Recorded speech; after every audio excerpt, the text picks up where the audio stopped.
Before we get into today's episode, this one is brought to you by Flowdesk, the email marketing platform I use to run my own newsletter at Line Creatives.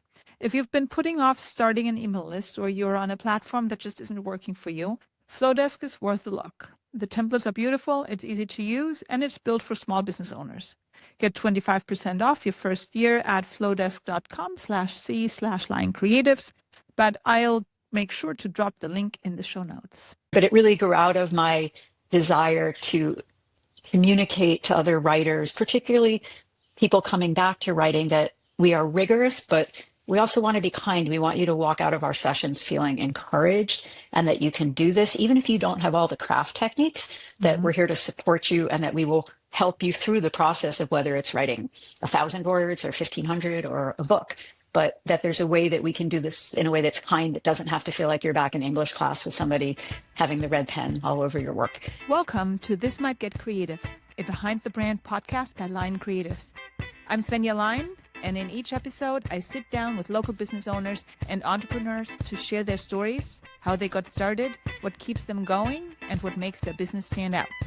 My goal? To help more amazing businesses be seen, supported, and celebrated. So grab your coffee, because this might just get creative.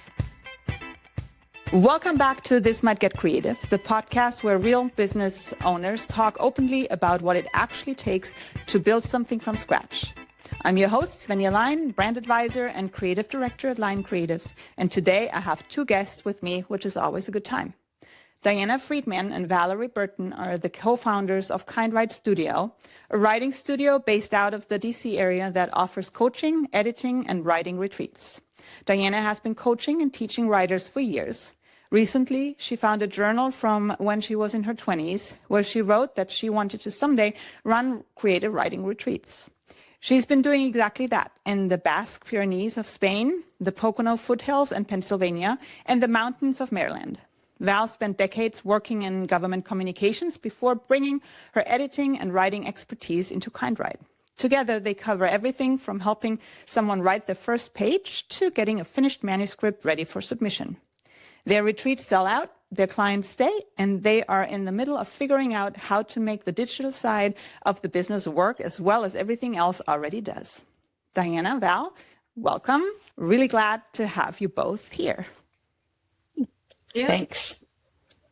So I'm excited to have both of you here, and especially because it seems to be a little bit of a series since I had someone else on the podcast last time, and they also organized retreats in Spain or Spanish-speaking areas. So that's it's pretty cool.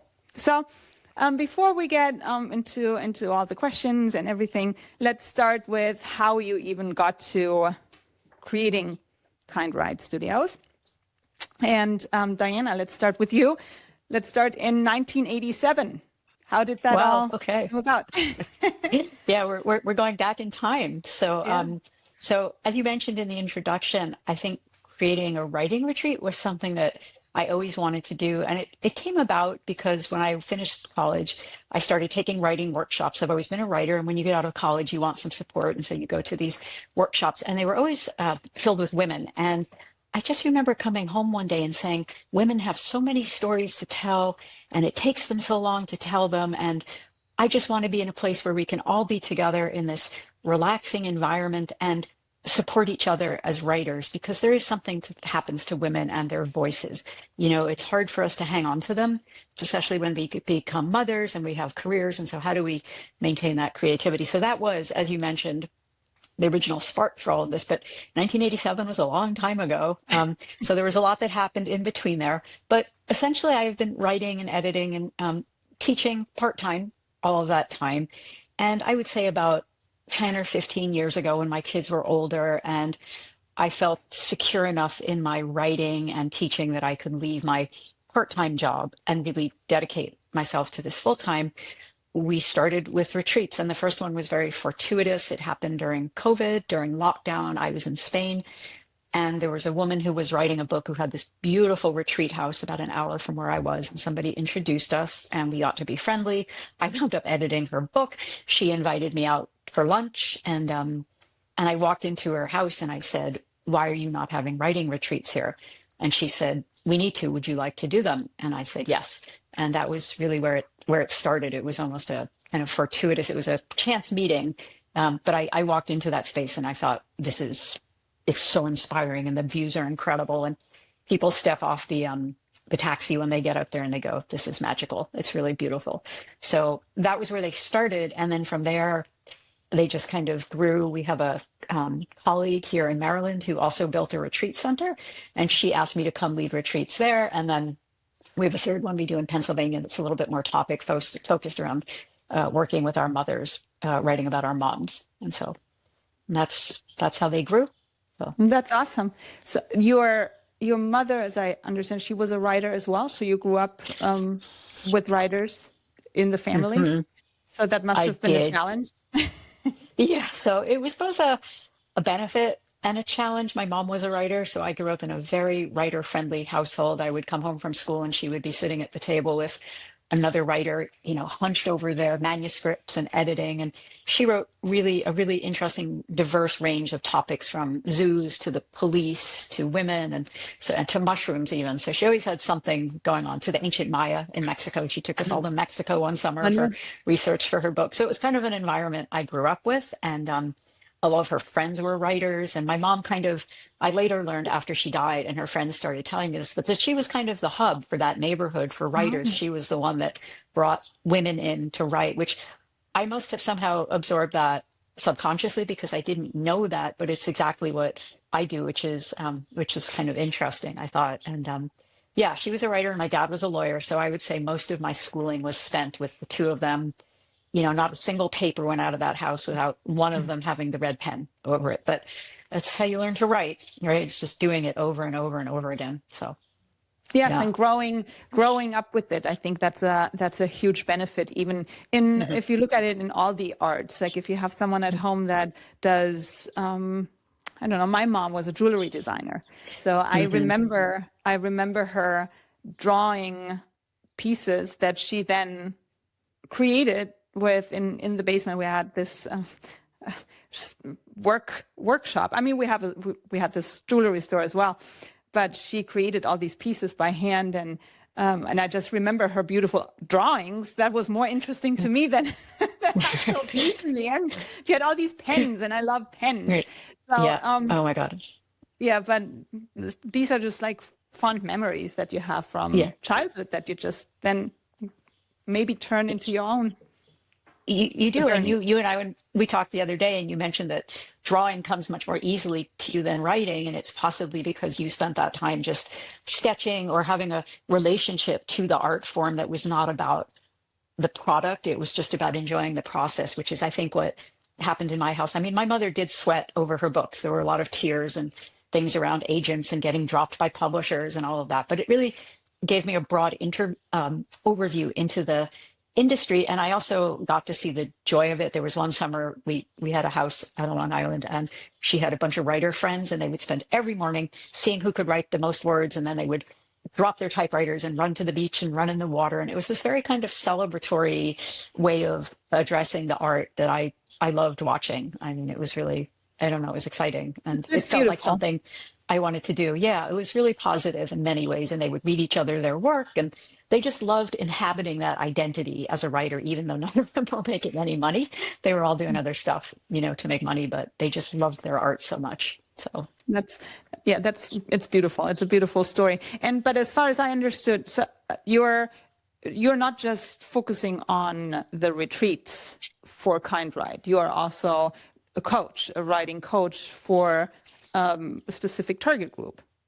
Right. So I have been editing for many years, and at some point I realized that the editing was also coaching, that when you work with somebody, particularly on a creative process, that they need sometimes a little bit of hand-holding, because somebody is pouring their soul out to you on the page, and then you're kind of messing with their words a little bit. And so that there's a lot of support that has to go into that. So as I started doing the retreats and people from the retreats wanted to keep working with me, I thought, let's just call this what it is. It's a coaching editing combination, because a lot of people coming to the retreats were at, we might call the developmental or the gestational phase, where they were, I want to start something I haven't written in a long time and I'm not sure where to start. And so that's really what the coaching is how do you if you're mid-career or you're switching from another career, how do you move to a writing life? What are the ways you change your schedule? How do you have accountability? What do you do when it feels frustrating? And so I was doing that, and I was doing the retreats, and it just got to be big. And I thought, this all has to come under one umbrella. And I came up with the name KindWrite, because that's a whole other story, but it really grew out of my desire to communicate to other writers, particularly people coming back to writing, that we are rigorous, but we also want to be kind. We want you to walk out of our sessions feeling encouraged, and that you can do this, even if you don't have all the craft techniques, that we're here to support you, and that we will help you through the process of whether it's writing 1,000 words or 1,500 or a book, but that there's a way that we can do this in a way that's kind, that doesn't have to feel like you're back in English class with somebody having the red pen all over your work. And so that was how KindWrite came to me. And then, of course, there was the timing with Val, who I've known for 30 years, and I might let her take over at this point, how Val came into the picture. So exactly. Yeah, Val. So you spent decades in government communications. So that is a totally different background. So if you would like to elaborate. So I come at it from a similar place, because when I was young, I was always writing, and I was always doing creative writing and writing little stories. And as I was thinking through some, things I might share on this podcast, it came to me, my very first short story was titled The Night We Got Our Dog. And I wrote it when I was about 8. And I was very serious about this, and my mom typed it up for me on the Selectric and, handed it out, and it was my first story. Anyhow, fast forward, when I was in junior high, and I still loved writing, and I loved English class, and my English teacher said to me, you really have a way with words, you're good at this. The best way to earn money with writing is to become a journalist. And so that stuck with me. I went to college and got a journalism degree, and I actually followed her advice and worked at 3 newspapers when I was in my 20s. And then I shifted into like a nonprofit and then government agencies. And so I worked for federal, state, and local governments. And as I was fast forward to last year, I was reaching a point in my last job where politics was really playing a role. And when the new administration came in, and I was working for a federal agency, at that point I was communications director, and I was a speechwriter. So I was very close to the leadership. As the leadership changed and the Trump administration came in and they were appointing new folks, I could see that it wasn't going to be a good fit for me. So I had some decisions to make about leaving the job of, of my dreams and, writing the speeches and leading the team were things I had aspired to do, and I was finally doing it. However, it had reached a point where I realized it just wasn't going to be right for me anymore. Diana, as she mentioned, we've known each other for decades, and we've gotten together, every couple of weeks to have a coffee, take a walk, and I'd been cheering her on with her creative writing work. She and I worked together several years ago, and she broadened and went this creative writing way, and I was always like, that is really cool. Listen to her, talking about her clients and her retreats and what she was doing.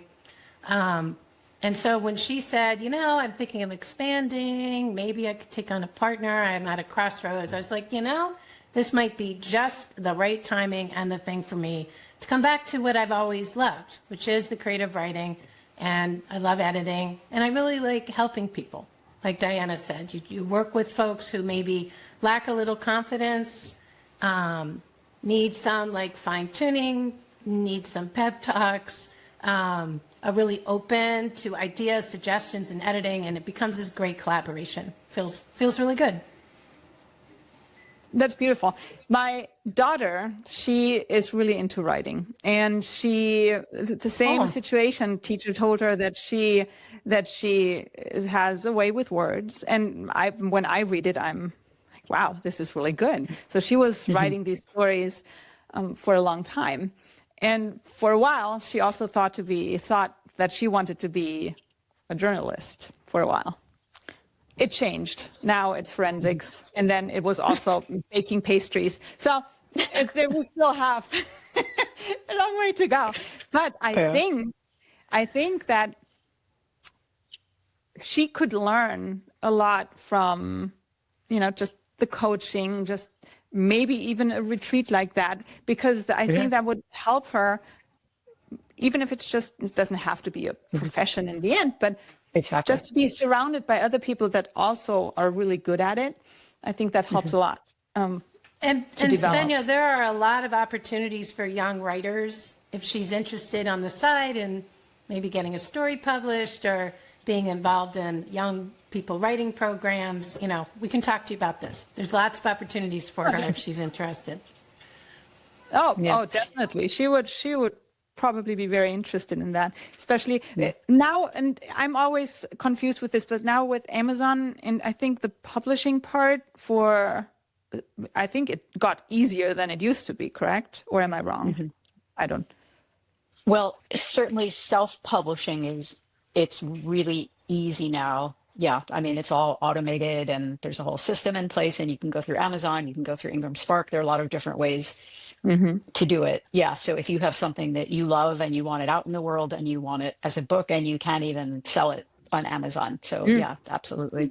And I was just going to say, Svenja, to your point about the retreats and your daughter, I imagine she's under 18. So, yes. But it is one of the things that we really stress is that they are open to everybody, that we want people at all different stages of their writing career, because the people who are more experienced, I think, gain something from working with people who are kind of new. And then, of course, the people who are new learn from the people who are more experienced. And it really builds a wonderful community. It's when you have a bunch of really high-powered writers all at a retreat, I think it can start to feel competitive. And we stay away from that. We really try to not do anything competitive. I stress we were all there just to really work on our own voice and our own style, and to nurture our own artistic selves, whatever that looks like. So you get fed, you don't have to think about food, you can go for walks, and then you can come to craft discussions if you want. And if you don't want to, you can just stay in your room or go for a walk and just work on what you have. And we always have amazing discussions about language also. So the ones in Spain, we get, people from France, from Germany, from Sweden, and a lot of the Americans who come often speak more than one language. So we can have like 7 or 8 languages represented at these retreats. And that is always super fun too, because we just start talking about syntax and idioms, and it's like heaven for writers, because we all love language and we learn so much. So it's one of my favorite parts when people say, I'm not a native English speaker, can I come? And I'm like, yes, please come. It's really fun. So we're a bunch of word nerds. Word nerds, we are. And I really think that would be. Yeah, Val, you can go ahead. I'm sorry. Just to piggyback on what Diana was saying about the intergenerational nature, I went for a day to one of her recent retreats in Maryland, and there were 2 young people in their early 20s who were part of the group, and then other folks were, more mature. And they really brought this nice element, right? There are things that they write about and that they see as being in a different generation that really invigorates the group. So just wanted to add that. Yeah. She would love this. She would love this, and I would love that it could be in Spain, because she promised that she would not study any more Spanish ever again. No. So maybe that would also, double as I want to maybe learn Spanish again, because she is bilingual. She speaks German and English. Yeah, but the Spanish. Struggling a little bit, but that's okay. Right. It's okay. We did have one 16-year-old come with his grandmother, actually. I'm sorry, I know we keep cutting you off, but I received a woman and she said, I want a book and I want to bring somebody. And I said, that's fine. And then I looked at the date and I realized the person she was bringing was 16. And I messaged her and I said, this is a writing retreat. And she said, yes. And I said, okay, well, many people here will be postmenopausal and you're bringing a 16-year-old boy. And she said, no, it's fine. He's really mature. We take a trip every year and he wants to write a novel. And so this 16-year-old guy showed up, immense, like really tall, really mature. He was an only child. He'd clearly spent a lot of time around adults. And he had this wonderful relationship with his grandma where they traveled around the world every year. And she said, let's go to a writing retreat. And they came and he really got into it. He had fun. I mean, he worked on his novel. We talked a lot about craft and characters and structure. And he'd come to me every day and say, could you look at this? And am I doing this right? And so it was actually really thrilling. It was really that's the youngest I've ever had, but it was super fun going back to, Val's point and my point that really they are for everybody because it's really not about if you've been published. It's about, do you want to write? Do you want to be immersed in a community of writers for the week and see what that feels like? So. I love this because that also gives young writers maybe an outlet to also maybe achieve something in the future, or even to realize this is for me, this is what I want to keep doing, or maybe not. So I like it. Very nice. Great.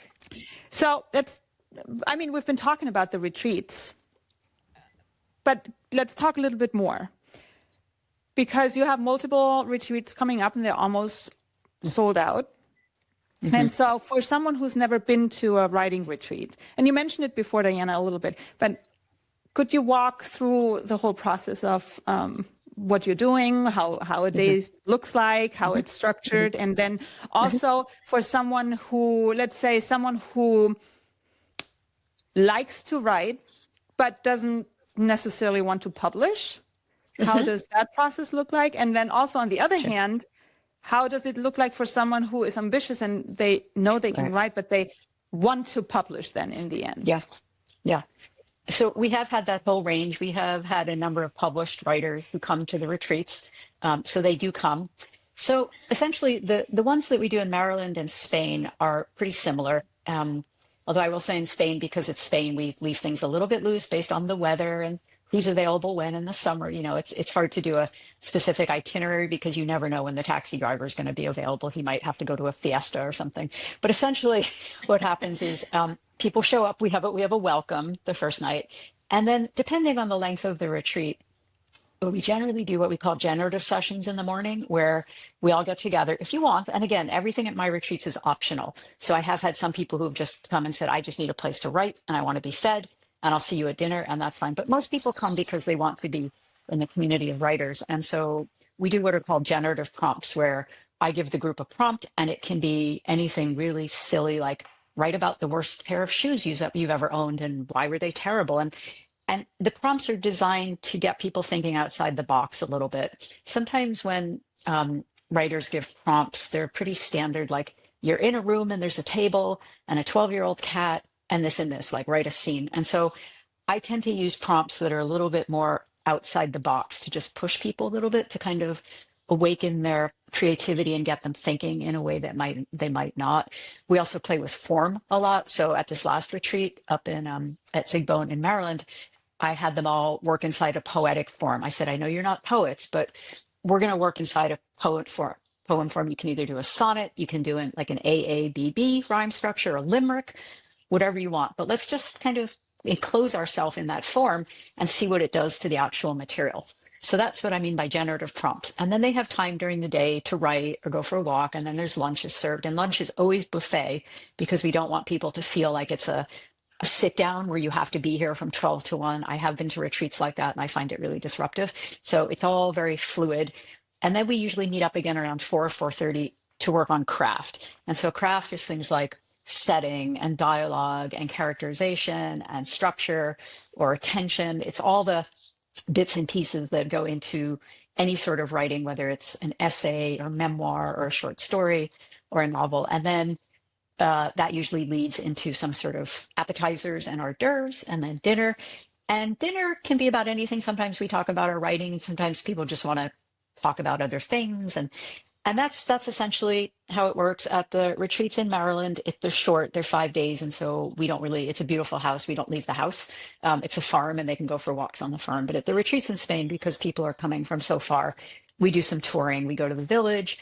There are some really amazing caves nearby that have a lot of information about Basque mythology. And so I like to include some cultural bits. But again, those are optional. If somebody really gets into a groove, I'm like, you go for it and you just keep writing.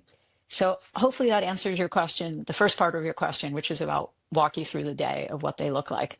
Yes. And then I think the second part was, how does it work when you have some people who just want to start and some people who are much further along? Yes, and that yes, exactly. That was the second question. And I would like to also, Val, maybe you can also walk through, because you both of you have different coaching personalities. That's how I figured it when we had our Sure. pre-recording meeting.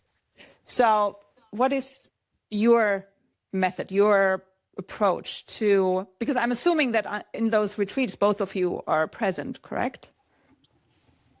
So Typically, actually, Val, go ahead, Diana. go ahead.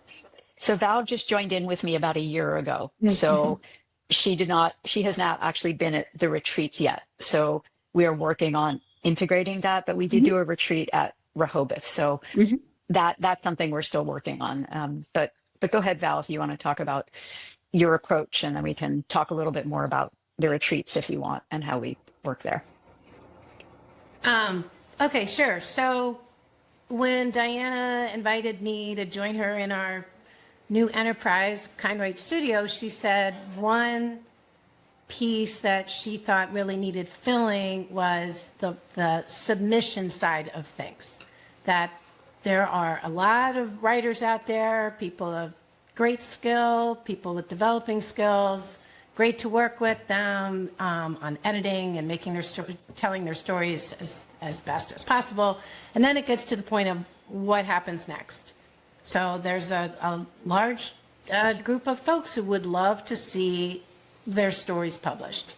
And there are literary magazines, more than you'd ever expect. Once you start looking at it, I mean, they number in the thousands. And so you can find a home for different kinds of stories almost anywhere. You know, this is an international sphere, right? You can find literary magazines, you know, in Portugal and Australia, and a lot of them here in the US and Canada. Anyway, so folks who want to submit, but they're not quite sure how to go about it, can work with us, work with me, to identify the right homes for their stories. So I've come in on sort of the tail end of some of Diana's work, where I'll do kind of some final editing and suggestions and get to know the author a little bit and get to know how he or she works in a genre, and then do research into the world of literary magazines, and then create a list of options for the writer to consider. And then we meet, we talk about it, and the list of options has lots of different fields. I love my Excel sheet. So it talks about, you know, timing to submit. There's certain windows you could submit, what the literary magazine's ethos is, how to format your submission for them, how to write a cover letter, you know, these various and sundry details that a lot of writers either don't really want to deal with, or they're a little like overwhelmed by the thought of dealing with it. So I've been taking that on, and I've been helping writers with submitting. And I have to say, an early success, and one that Diana and I are both really quite proud of, is a writer who Diana worked with for, I don't know, two years, Diana, our writer in Birmingham? Maybe a year. Yeah, worked with her for a year, did a bunch of coaching, the person with great story ideas. Diana helped flesh those out, and then tossed her to me, and I helped with some final edits, got to know her a little bit, and then found, you know, lists of outlets to consider where that might publish her story. And we got a hit. We got a hit within like 6 weeks. So she's been published. Wow. She's about to be published again, and she's over the moon. And it is just a great feeling to help someone realize that dream, which is very real. Definitely. So when you say literary, oh my God, magazines, so people submit stories, or is it already a novel or longer stories, or is it just short stories? There's short stories and essays, and some of them are like long form essays, but they're not full on books and novels for these, and lit mags is shorthand, super easy to say. So they'll publish on a regular basis, maybe a quarterly basis. Some of them are monthly, and they're looking for the right kind of stories and poetry and essays, creative nonfiction to fill their issue. So they are looking for submissions that fit, as I mentioned, their ethos, their point of view, and what they like to highlight. It's very competitive. Super competitive. Yeah. I just wanted to add. I bet it is. Yes. But just to know, even like I had no idea that you needed to submit and that there were deadlines and all these details. that can be overwhelming. I bet that can be overwhelming. Right. A little bit similar with the design awards. But I'm not sure. Do you have to pay for those submissions, or is it you submit and then they select? So it's a mix. Generally, it's a nominal fee, like $3 to $5. Contests can cost more, like $25, but nothing typically to break the bank, and some are free. Yeah, with the design awards, it's a little bit different because you have to, in order to submit, first of all, you have to pay. then you have to pay if you want to be in the magazine too. You have to pay for that too.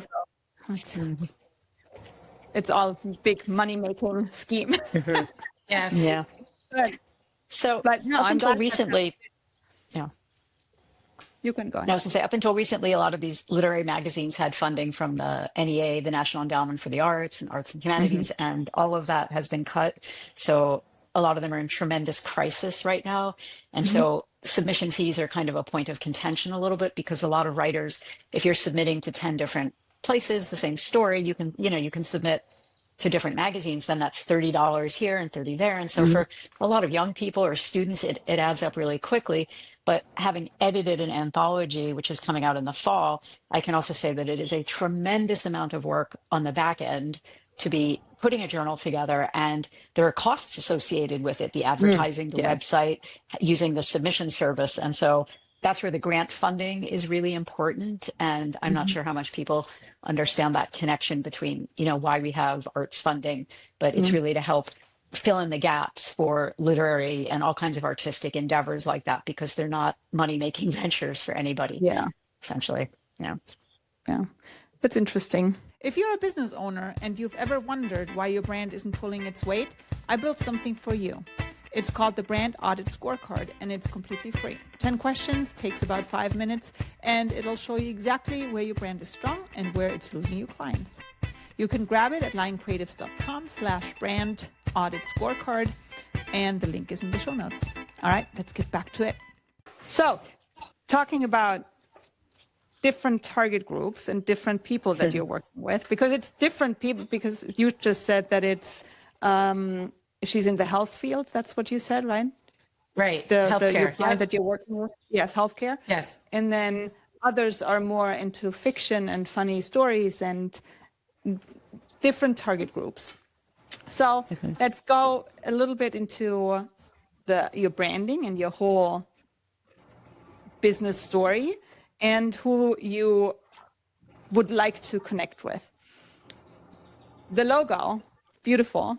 And you mentioned it at the beginning where the name came from.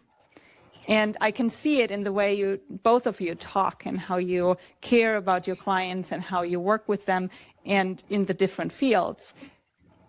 I really like to highlight that story of how the name came about, how everything came together. Yeah, so I think when Val talked about her client being in a health field, I think she just meant that was her background. Then she is working on a memoir, that client. Oh, I see. And so, okay. I see. Yeah, so no, that's okay. So we generally work with people who are doing creative nonfiction, fiction. We even have a playwright. Now, that's not to say, just as an aside, Val also does technical editing and works on sort of professional documents as well. We haven't really stressed that part of KindWrite as much because our focus really is the creative writing part of the studio. So I think that's where we are now, is really trying to help people who are focused in creative writing. And that's also within itself a very big field. And then you have a really massive audience we've already talked about. We've got intergenerational, all kinds of ages. We've got people who are at different stages.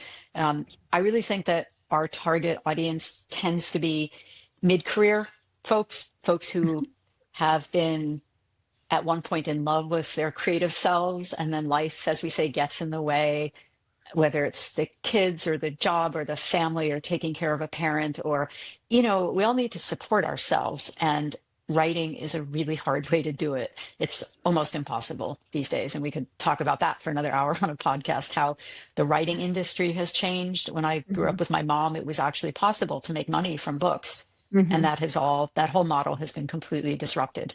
But there are so many people out there who, when they get a little bit older, they take time, or their kids are a bit older, they say, no, I really want to work on this now.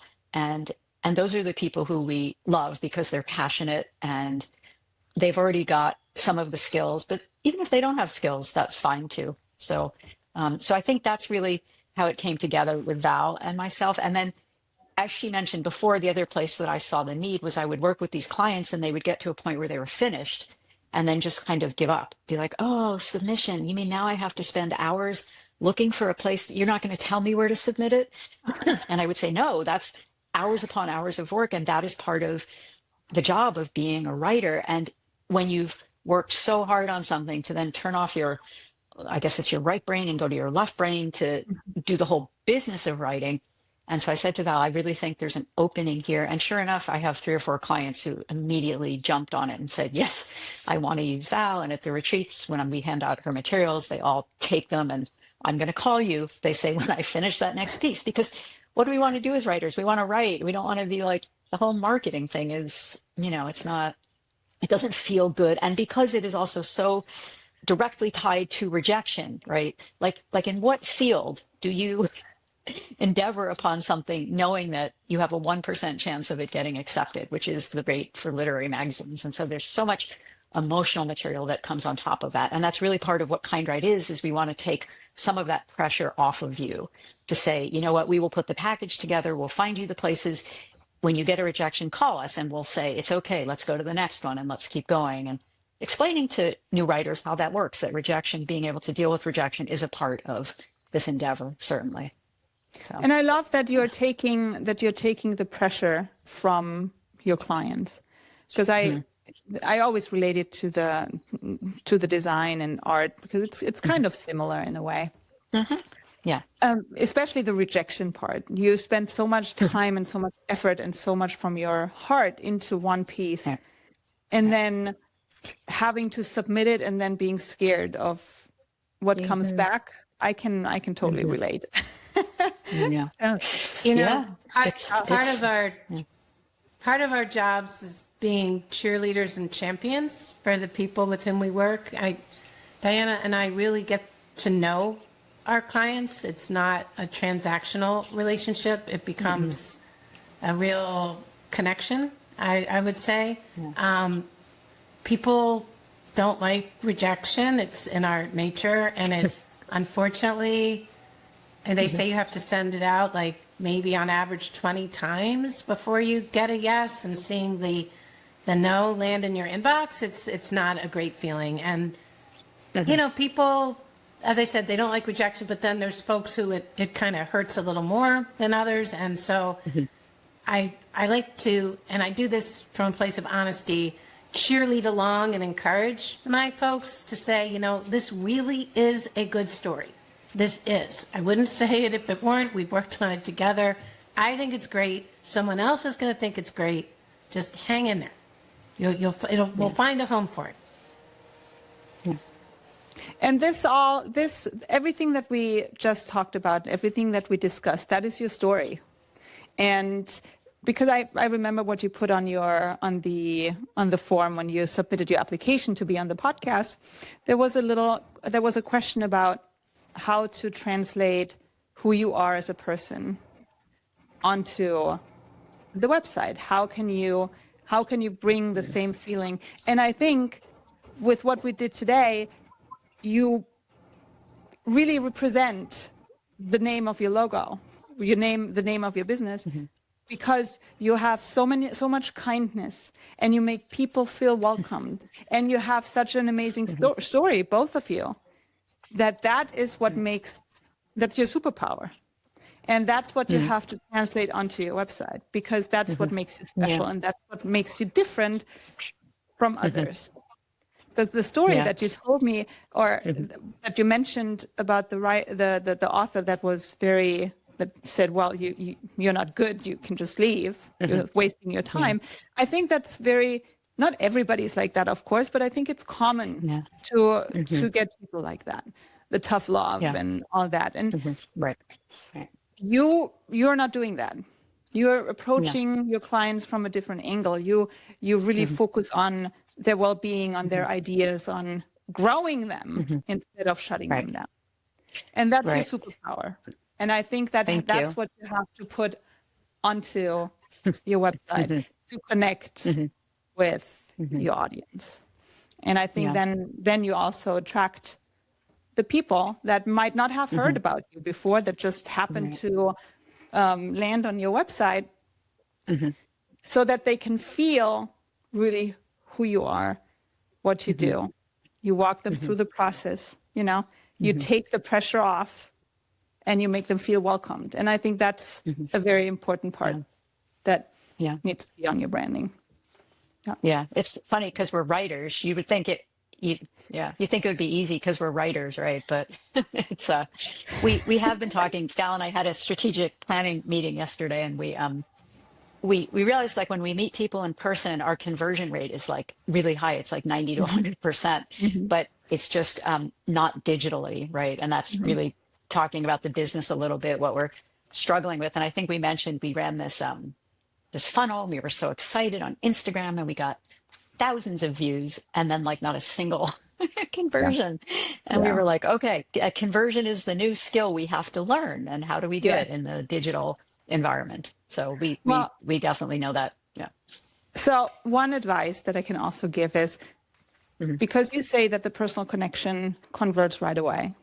So instead of having on the website the whole text that talks about who you are, don't write it. Have a video. Invite your target audience. Invite them into your business. But you can do that with the video. I know videos are very uncomfortable. Videos are hard to put somewhere because it's also very personal. But by doing so, you invite everyone into your world, and you have this personal connection opportunity that you do not have with just writing it. So that is another way how you can add more personality to the website and bring your kindness and your superpower to your audience. That's good. That's good. Little it's advice. Hard to execute, but we will give it a shot. Yes. Yeah. It always gets easier. The more you do it, the easier. Right.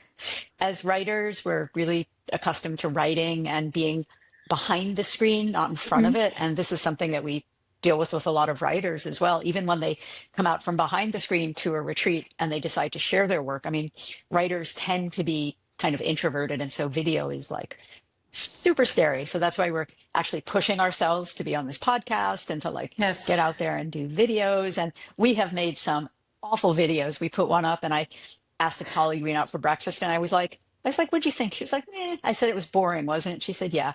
I was like, okay, I'm going to pull it down. But, it's a learning experience. And Val and I we have a lot of fun. I just said it was but a it was okay. I devastating planted critique. the word, so I was okay with it. Still, it was like a dagger. Yeah, but it's okay. We know how to deal with rejection because that's what we've been working on our whole lives, right? That's so true. Yes. Yes, true. So, yeah. So if someone would like to get in contact with you for the retreats, for coaching, for general advice, how can they get in contact with you? Who wants to go first? Our homepage. Yeah, sure. Our homepage is a great place to start, and we will be making improvements to it very, very soon. But you can learn more about what we do, but there's also a contact us form there. So it's just kindwrite.com, and write as in WR, writing. So that's quite simple. And then, as I said, just follow the links for contact us, and you can request a free consult. We're more than happy to talk to anybody, hear what they've got cooking, and see how we could be helpful.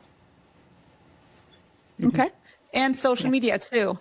On Instagram, I know that there's there's two different Instagrams right now. So I will make sure to connect them all in the show notes. But Diana, which ones did you want to share today? Sure. So on social media, Val and I each have our own LinkedIn pages that talks about more about our professional background before we came into KindWrite, and those are just under our names. And then we have an Instagram account for KindWrite, which is also just KindWrite. It's Studio. KindWrite At Studio, KindWrite actually, Studio. on Instagram. Yeah. Right. So KindWrite Studio. And then I have a separate Instagram for the Spain retreats, because I'd started those before we came to KindWrite, and we were sort of talking about, what do you do when you rebrand, and was this officially a rebrand? And so that one, it's hard to, it's long. It's Pyrenean, like the Pyrenees in Spain and France, Pyrenean writing retreats. And that one has a lot of pictures of the Spain retreat, and it's a little bit more focused on that. Whereas the KindWrite Instagram page is more everything we do as writers and editors and coaches. And so those are the two places. And then we're on Facebook at KindWrite Studio. Oh, and we're also on YouTube. That was our big do something every day that scares you. We've been putting up videos on YouTube. Nice. So we have a YouTube channel, and anywhere else. So LinkedIn, Facebook, YouTube, Instagram, and I think that's it. Yeah. And then of course our website, as Val said, is really the best place, just kindwrite.com. There's a homepage, there's a contact page, and it's got everything about the editing, the coaching, who we are, the books we've helped shepherd into the world.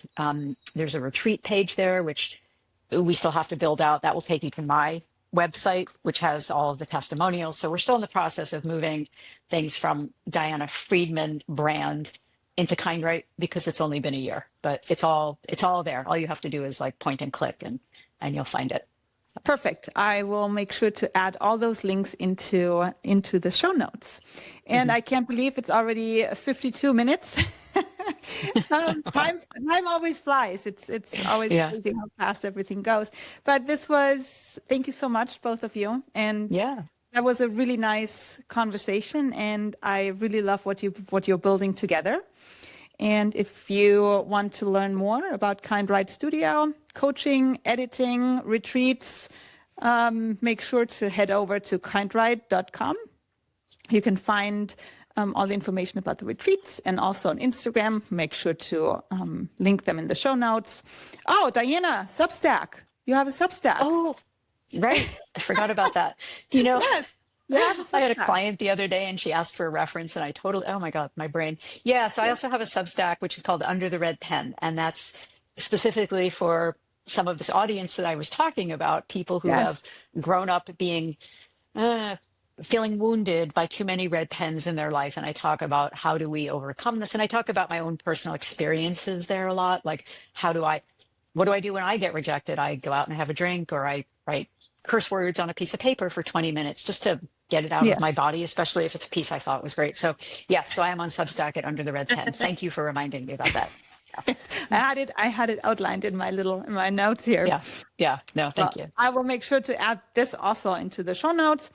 And for anyone listening, if this conversation got you thinking about maybe starting your own novel or your own book or your own writing piece,